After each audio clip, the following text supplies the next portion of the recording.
हमको ना कि इसी से है, बल्कि कुछ लोग गंदी मानसिकता के कुछ लोग हैं, जैसे कि आर्टियन और अमरजीत आर्या और एक लड़का है समीर जाटव। इन लोग की गंदी मानसिकता है जो सामाजिक वैमनस्यता फैलाने का काम करते हैं। इनके द्वारा समीर जाटव द्वारा पहले मेरे कुछ पोस्ट पे आकर के कुछ टिप्पणियाँ की गई जी, जिसको मैं डिलीट कर दिया, नज़रअंदाज कर दिया।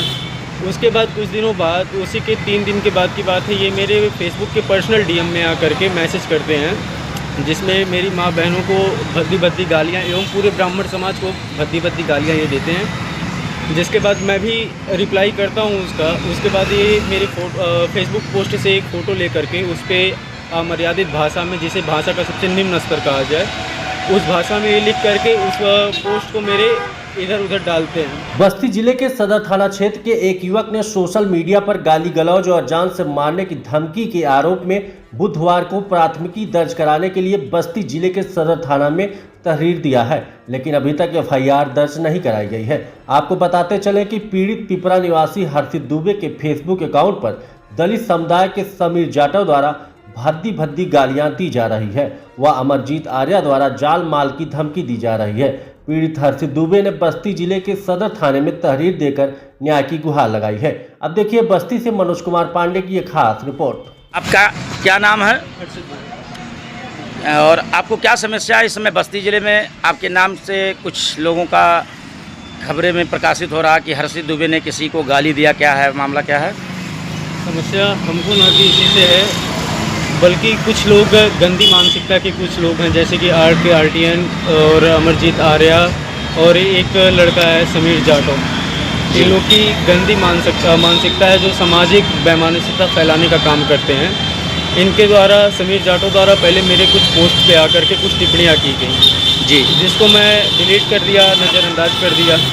उसके बाद कुछ दिनों बाद, उसी के 3 दिन के बाद की बात है, ये मेरे फेसबुक के पर्सनल डीएम में आकर के मैसेज करते हैं, जिसमें मेरी माँ बहनों को भद्दी भद्दी गालियाँ एवं पूरे ब्राह्मण समाज को भद्दी भद्दी गालियाँ ये देते हैं। जिसके बाद मैं भी रिप्लाई करता हूँ उसका। उसके बाद ये मेरे फेसबुक पोस्ट से एक फ़ोटो लेकर के उस पर अमर्यादित भाषा में, जिसे भाषा का सबसे निम्न स्तर कहा जाए, उस भाषा में ये लिख करके उस पोस्ट को मेरे इधर उधर डालते हैं, जिस पे मैं 1-2 लोग से बात करके उसे डिलीट करवाता हूँ। फिर इनकी बातों से आहत हो करके मैं इनके अमरजीत आर्या के एक पोस्ट पर इनका कमेंट था, उनके कमेंट पे मैं रिप्लाई करता हूँ। उन्हीं की भाषा में किया आपने? उन्हीं की भाषा में मैंने किया, क्योंकि अगर वो मेरी माँ बहनों का इज्जत नहीं करेंगे, मेरी माँ बहनों को गाली दे रहे हैं, टारगेट कर रहे हैं, तो मेरी भावनाएं आहत हुई, जिसके कारण मैंने भी उनकी भाषा में उन्हें जवाब दिया।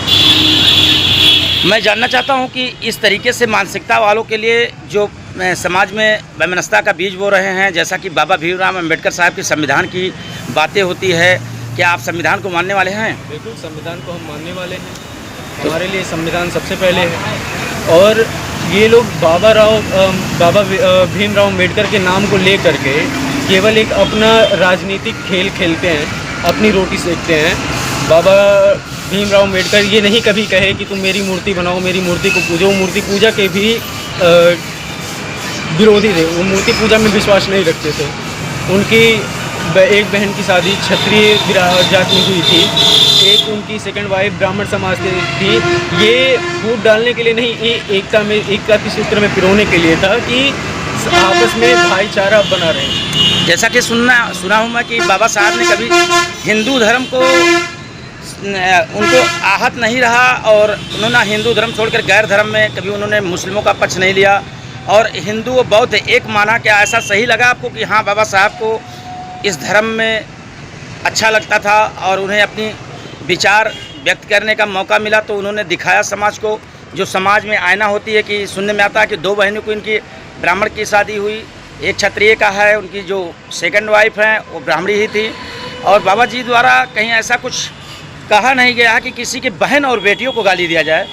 कभी आर्टिकल में आपने देखा कि किसी माँ बहनों को गाली देने के लिए किसी आर्टिकल में लिखा हो? नहीं, बिल्कुल नहीं। तो आज जो ये ब्राह्मण विदेशी हैं, यूरेशियन हैं, ये बस्ती ज़िले में भाषा का प्रयोग किया जा रहा है, ये किसके द्वारा ज़्यादा पैमाने पर किया जा रहा है और समाज को बांटने का काम किया जा रहा है, क्या बताएंगे आप? ये इस समय आज़ाद समाज पार्टी द्वारा प्रचालित एक एजेंडा है, जिसके तहत हमारे ज़िले के ही हैं RK आर्टियन अमरजीत आज़ाद समाज पार्टी से हो कि और किसी पार्टी से? भारत मुक्ति मोर्चा जी। जी, भारत मुक्ति मोर्चा के जोन प्रभारी RK आर्टियन हैं, जिनके द्वारा ब्राह्मणों पर हमेशा अमर्यादित टिप्पणी की जाती है। जैसा कि अभी आप हाल में ही देखें तो हमारे उत्तराखंड में CO सिटी सत्येंद्र भूषण तिवारी साहब को सिर्फ इसलिए टारगेट कर दिया गया क्योंकि वो ब्राह्मण समाज से थे।